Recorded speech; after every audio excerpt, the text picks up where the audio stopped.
क्योंकि बहू झूठ नहीं बोलती। सुधा और राकेश के 3 बेटे थे। शादी के बाद तीनों माँ बाप से दूर रहते और सिर्फ त्योहारों में आते। माँ जी, पिताजी, अगली बार आप लोग हमारे घर आइएगा।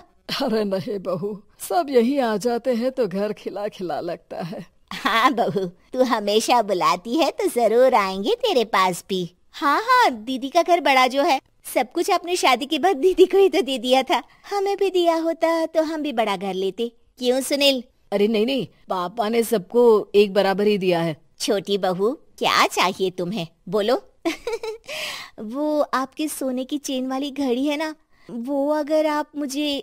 तभी वहाँ मजली बहू भी आ जाती है। और मुझे ना आपका मंगलसूत्र, कितना लंबा, सुंदर और भारी भी है। अरे हाँ हाँ, तुम दोनों को ही दूंगी बहू, चिंता न करो। चलो अब खाना लगाओ, खाना खाया जाए। सभी मिलकर खाना खाते हैं कि पड़ोसन आ जाती है। अरे सुधा बहन, थोड़ी चीनी तो देना, घर में शक्कर नहीं है और मेहमान सर पर बैठे हैं। अरे छोटी बहू, चाची को शक्कर तो दे दो। अरे मजली दीदी, आप दे दीजिए ना, मैं यहाँ कम आती हूँ तो मुझे पता ही नहीं है कि सासू माँ सारी चीजें कहाँ रखती है। और तुम, मैं कौन सा यहाँ रोज शक्कर फाँकने के लिए आती हूँ, मुझे भी नहीं है पता। तभी बड़ी बहू हाथ में चीनी की कटोरी लेकर आती है। चाची, शक्कर आप लोगों का बड़ा सहारा है माँ जी और पिताजी को, वरना हम लोग तो यहाँ रहते ही नहीं। आप जैसे पड़ोसी हैं तो हम निश्चिंत है। और जीती रहे बहू, आप तो ये घर पड़ोस कम परिवार ज्यादा लगता है। सुधा अपनी बड़ी बहू को देखकर बहुत खुश रहा करती थी। वो उससे अक्सर घंटों बात भी किया करती, लेकिन दोनों दूसरी बहुओं का भी वो समझती थी कि शायद छोटी है, वक्त आने पर संभल जाएंगी। समय आ जाता है जब सभी को वापस जाना होता है। माँ जी, हम लोगों की फ्लाइट पहले है, हमें इजाजत दे। वो सास के गले लगकर चली जाती है। थोड़ी देर बाद छोटी बहू कहती है, माँ जी, मैं ना ये सोफे के कवर और चादरें ले जा रही हूँ, यहाँ तो ऐसी ही पड़ी रहेंगी। हाँ हाँ बहू, ले जा, और कुछ चाहिए तो बोल। और तो चाहिए बहुत कुछ, पर चलिए कोई बात नहीं, अगली बार ले जाऊंगी मैं। ऐसे ही मंजली बहू भी घर का बहुत सारा सामान ले जाती है। सभी के जाने के बाद सुधा राकेश से कहती है, घर कितना सूना लग रहा है ना। हाँ, और खाली भी। तुम्हारी दोनों बहुएं सब बटोर गई।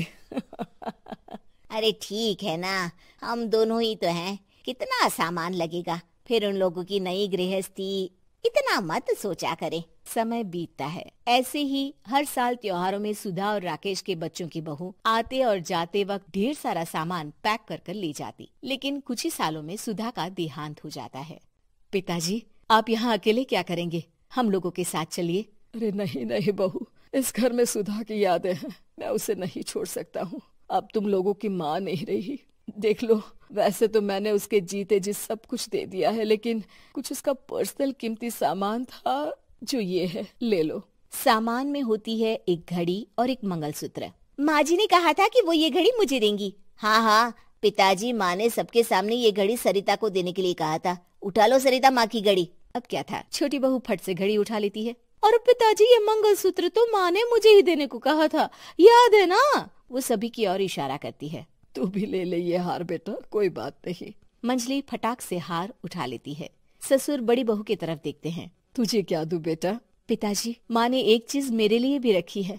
सभी के कान खड़े हो जाते हैं कि आखिर सास ने क्या रखा होगा बड़ी के लिए। अरे माँ जी तो दीदी से प्यार भी ज्यादा ही करती थी, हमेशा उनसे बात किया करती। जरूर कोई बड़ी और अपनी प्रिय चीज दी होगी दीदी को। और देख लेते हैं ना, वरना तो हम भी बराबर का बंटवारा करेंगे। हाँ हाँ, कर लेना बंटवारा। लेकिन बड़ी बहू बताओ तो, सुधा ने क्या रखा है तुम्हारे लिए?